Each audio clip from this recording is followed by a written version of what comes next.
Hey there, I'm Elizabeth with Wicked Edge, and I'm going to show you how to use all the small parts that came with your WE60.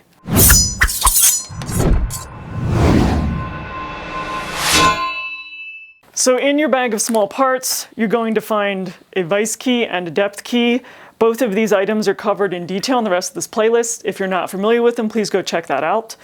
You're also going to find a larger screw and a shorter screw, a couple of rubber O-rings, and these round black discs. This is called a ball joint shield.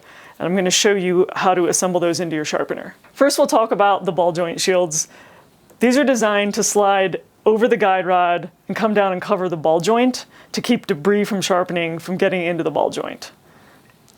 To install them, you're going to take one of your O-rings and fit it over the top of the guide rod, slide it down, and you want to set the bottom one maybe about 1/4 inch from the bottom of the rod itself.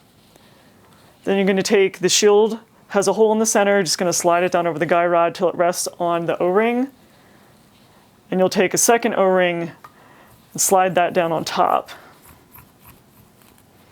And it should be like a nice snug fit, and as you're rotating the rod and sharpening and metal debris may be coming off, it's keeping the ball joint covered.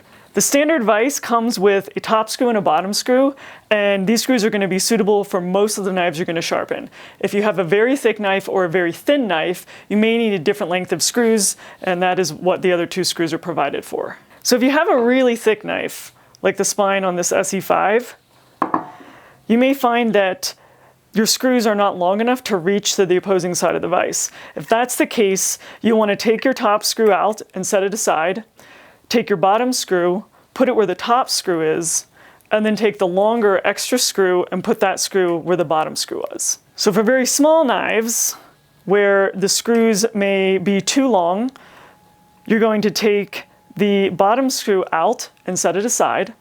You're going to take your top screw and put it where the bottom screw was, and then you're going to take the extra short screw and put that screw in the top. So one of the unique things about the Wicked Edge Go line, and in particular on this WE60 model, is that you can set the vise up for left or right-handed operation.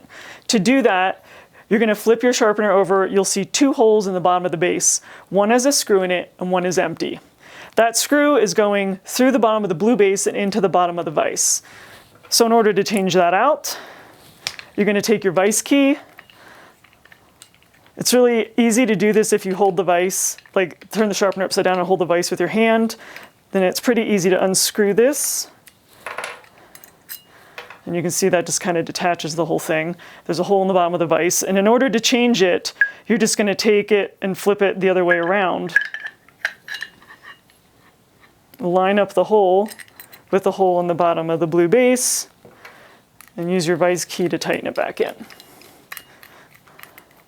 This is a really nice feature for folks that are more comfortable handling a knife with their left or their right hand, or if you find that it's easier for you to operate the screws with your left or your right hand. If you need any help installing these parts or have questions about how to use your sharpener, please reach out to us at support@wickededgeusa.com.